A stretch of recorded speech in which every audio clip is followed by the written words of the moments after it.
జగన్మోహన్ రెడ్డి పాలనలో 5 సంవత్సరాల్లో ఈ క్యాష్ పేమెంట్లు ఏవైతే ఉన్నాయో ఈ మద్యం అమ్మకాలు కొనుగోళ్ల విషయంలో అక్షరాల 1,00,000 కోట్లకు పైగా క్యాష్ పేమెంట్లు జరిగాయి అంటూ ఇప్పుడు ఆంధ్రప్రదేశ్ ప్రభుత్వం శ్వేతపత్రాన్ని విడుదల చేసినటువంటి నేపథ్యంలోనే ఈ నెల 26వ తేదీన చంద్రబాబు గారు ఢిల్లీకి వెళ్ళబోతున్నట్లుగా ఈ మద్యం పాలసీ మీద సిబిఐ విచారణ చేపట్టేలాగా కేంద్రాన్ని ఆయన కోరబోతున్నట్లుగా కూడా కొన్ని వార్తలు ఇప్పుడు సోషల్ మీడియా వేదికగా చక్కర్లు కొడుతున్న నేపథ్యంలో ఈ అంశం మీద మనం విశ్లేషణ చేసుకునేటువంటి ప్రయత్నం చేద్దాం. ప్రస్తుతం మనతో పాటు ఉన్నారు ప్రముఖ రాజకీయ విశ్లేషకులు కిలారు నాగార్జున గారు. సార్తో మాట్లాడారు. సార్, జగన్మోహన్ రెడ్డి పాలనలో 5 సంవత్సరాల్లో లిక్కర్ అమ్మకాలలో అక్షరాల 1,00,000 కోట్లకు పైగా క్యాష్ పేమెంట్లు జరిగాయి అంటూ ఆంధ్రప్రదేశ్ ప్రభుత్వం శ్వేతపత్రాన్ని విడుదల చేసినటువంటి నేపథ్యంలో ఆంధ్రప్రదేశ్ ప్రభుత్వం జగన్మోహన్ రెడ్డి మీద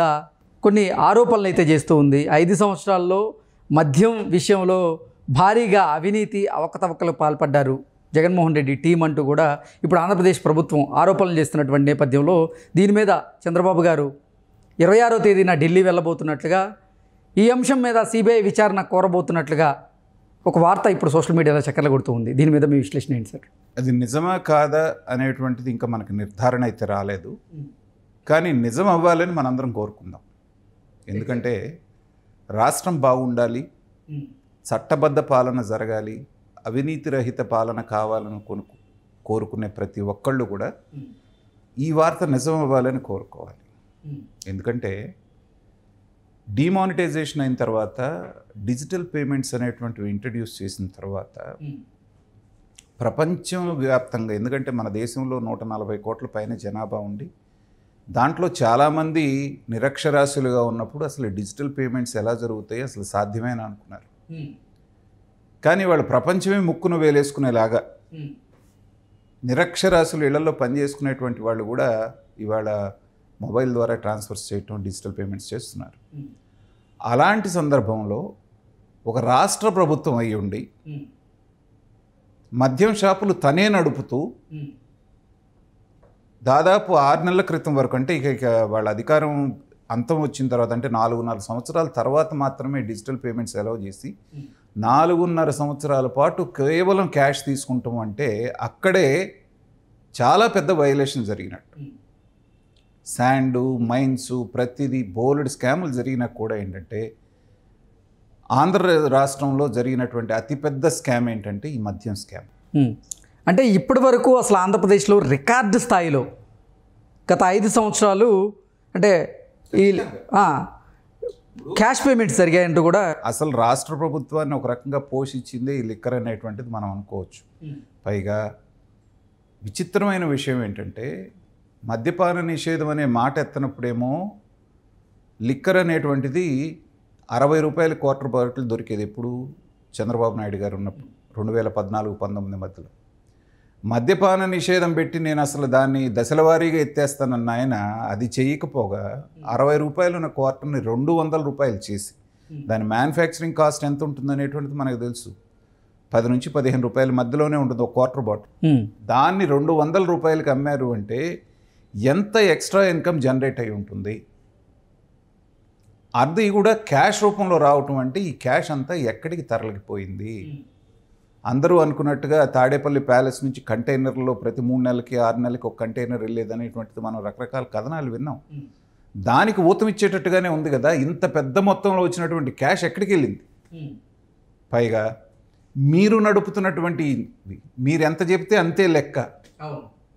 తయారు చేసేదంతా ఇక్కడ 2 రకాల నష్టం జరిగింది. ఒకటి, ఊరు పేరు లేనటువంటి పిచ్చి బ్రాండ్లన్నీ తీసుకొచ్చి ప్రజల ఆరోగ్యంతో ఆడుకొని కొన్ని వేల లక్షల మంది చనిపోయారు కిడ్నీ వీటితో ప్రాబ్లమ్స్ తోటి, లివర్ ప్రాబ్లమ్స్ తోటి అని చెప్తున్నారు. అది ఒక రకంగా నష్టం. అయితే రెండో నష్టం విపరీతమైనటువంటి దోపిడీ. కాబట్టి ఖచ్చితంగా చంద్రబాబు నాయుడు గారు దీని మీద సీరియస్గా తీసుకొని సిబిఐ ఎంక్వైరీ అడగటంలో ఎలాంటి వెనక ముందు ఆలోచించాల్సిన పని లేదు. ఎందుకంటే వీళ్ళు కేసులు పెట్టి వీళ్ళు చేస్తే అది కక్ష సాధింపుగా అనిపించవచ్చు. గతంలో మేము చేసాం కాబట్టి మీరు చేస్తున్నారు కాబట్టి పొలిటికల్ వెండెట్టా అనొచ్చు. కానీ ఇప్పుడు అదే పనిని వీళ్ళ చేతికి మట్టి అంటకుండా ఇవాళ వీళ్ళు చెప్పినట్టుగా వినేటువంటి గవర్నమెంట్ పైన ఉంది కాబట్టి ఈడీ అనేటువంటిది మనీ లాండరింగ్. ఎందుకంటే ఈ డబ్బు అనేటువంటిది ఎక్కడో చోట కంట్రీలో అయితే పెట్టలేరు కదా వీళ్ళు. ఇంతకీ ఈ మద్యం అమ్మకాల్లో జరిగినటువంటి ఈ అవకతవకలు అవినీతి ఏదైతే ఉందో ఆ అవినీతి సొమ్ము ఎవరి జేబులోకి వెళ్ళినట్టు, ఆ ధనమంతా ఇప్పుడు ఎక్కడ ఉన్నట్టు సార్? దాన్ని మనీ లాండరింగ్ ద్వారా వివిధ కంట్రీస్కి పంపించుకొని వాళ్ళ అకౌంట్స్లోకి జమ చేసుకున్నట్టుగా మనం తీగలాగితే డొంకంతా కదులుతుంది. మనం రకరకాల వార్తలు విన్నాం. లండన్ దగ్గర ఒక ఐలాండ్ కొనుక్కున్నారని జగన్మోహన్ రెడ్డి గారు, అలాగే అక్కడ ఒక గోల్ఫ్ కోర్స్ కొనుక్కున్నారని, ఇలాగ అనేకమైనటువంటి వార్తలు విన్నాం మనం. కాబట్టి ఈ వచ్చినటువంటి అక్రమంగా సంపాదించిన ఈ సొమ్మునంతా కూడా దేశం నుంచి తరలించారు. కాబట్టి ఖచ్చితంగా సిబిఐ మాత్రమే కాదు, దీంట్లో ఈడీకి కూడా ఇన్వాల్వ్మెంట్ అవ్వాలి, ఈడీ కూడా ఇన్వాల్వ్ అవ్వాలి అనేటువంటిది ఖచ్చితంగా చంద్రబాబు నాయుడు గారు ఈడీని కూడా ఇన్వాల్వ్ చేయాలి. ఎందుకంటున్నానంటే 300 కోట్ల రూపాయలు చిల్లరైనటువంటి స్కిల్ డెవలప్మెంట్ కేసులో చంద్రబాబు నాయుడు గారిని 52 రోజులు 53 రోజులు జైల్లో పెట్టారు. ముందే ఉన్నారు 3000 కోట్ల స్కామ్ అన్నారు, తర్వాత 300 కోట్లు అన్నారు, తర్వాత 230 240 కోట్లు అన్నారు, చివరికి 21 కోటి అన్నారు. చివరికి ₹2 కూడా మనీ ట్రయల్ అనేది చూపించలేకపోయారు. దాని విషయంలోనే ఆయన్ని అరెస్ట్ చేసి చేయగలిగినప్పుడు, ఇన్ని వేల కోట్ల రూపాయల స్కామ్ ఇక్కడ జరిగినప్పుడు జగన్మోహన్ రెడ్డి గారిని ఖచ్చితంగా ఇమ్మీడియట్గా సాక్ష్యాధారాలతో అరెస్ట్ చేయాలి. ఆ బాధ్యత అటు సెంట్రల్ గవర్నమెంట్ మీద, సిబిఐకి ఒకవేళ చంద్రబాబు నాయుడు గారు అడిగినటువంటి వెంటనే కేంద్ర ప్రభుత్వం ఒప్పుకోవాలి. అటు సిబిఐని ఇటు ఈడీని లోతైన విచారణ చేస్తే చాలా భయంకరమైనటువంటి విషయాలు బయటపడేటువంటి అవకాశం ఉంది. దీంట్లో మిగతా వాళ్ళందరూ కూడా నాకు తెలిసి 95% ఉన్నటువంటి వాళ్ళలో 99% పాత్రదారులే కానీ వాళ్ళు సూత్రధారులు అవ్వరు. అన్ని వేళ్ళు కూడా జగన్మోహన్ రెడ్డి గారి వైపే చూపిస్తాయి. ఎందుకంటే గతంలో జగన్మోహన్ రెడ్డి గారికి ఉన్నటువంటి ట్రాక్ రికార్డ్ ఏంటంటే, చట్టానికి దొరకకుండా క్విడ్ ప్రోకో ద్వారా వేల కోట్లు లక్షల కోట్లు ఎలా సంపాదించవచ్చు అనేది ఒకసారి ఆయన ప్రూవ్ చేస్తున్నాడు. సో ఇలాంటి తెలివితేటలు, అతి తెలివితేటలు చూపించేటువంటి తెలివితేటలు ఆయనకున్నాయి. దానికి వత్తాసు పలికే విజయసాయి రెడ్డి లాంటి ఆడిటర్లు ఉన్నంత వరకు అదే ప్రయోగాన్ని మళ్ళీ ఒకసారి సక్సెస్ఫుల్గా అధికారంలోకి వచ్చిన తర్వాత లిక్కర్ రూపంలో వాళ్ళు ఇంప్లిమెంట్ చేశారు.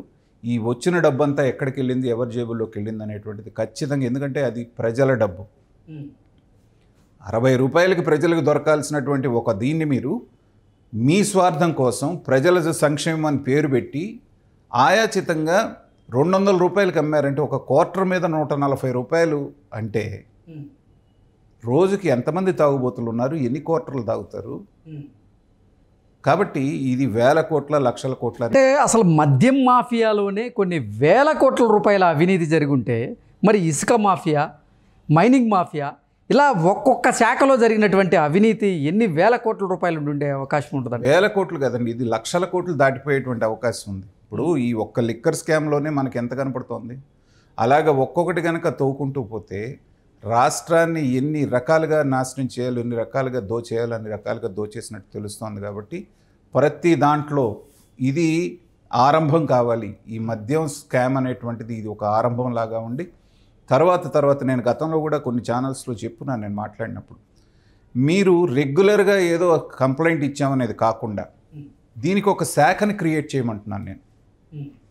ఎందుకంటే కొన్ని వేల లక్షల కోట్ల రూపాయలు అక్కడ కనపడుతున్నప్పుడు ఏంటంటే, ఒక శాఖని దానికి క్రియేట్ చేసి రికవరీ చేయటానికి వాళ్ళకి ఇంకే పని ఉండకూడదు. ఆ శాఖకి వీళ్ళ మీద కేసులు ఫైల్ చేయటం, వచ్చిన కాడికి ప్రజాస్వామ్యాన్ని వెనక్కి తీసుకొచ్చేటువంటి ఇదే ఉండాలి. దానికి రఘురామకృష్ణరాజు గారు లాంటి వాళ్ళం ఇప్పుడు ఎడిదిరిగి నాకు మినిస్ట్రీ ఇవ్వలేదని ఆయన బాధపడుతున్నాడు. కాబట్టి ఒక మినిస్ట్రీ ఎడిదిరిగి ఖాళీ ఉంది కాబట్టి అది ఆయనకి ఇచ్చేసి వీళ్ళకి తగిలిస్తే మొత్తం తీగలాగి డొంకంతా లాగి పట్టుకొచ్చేటువంటి ఇది ఉంది. కాబట్టి అలా చేస్తేనే భావితరాలకి మనం ఒక ఎగ్జాంపుల్ సెట్ చేయగలుగుతాం.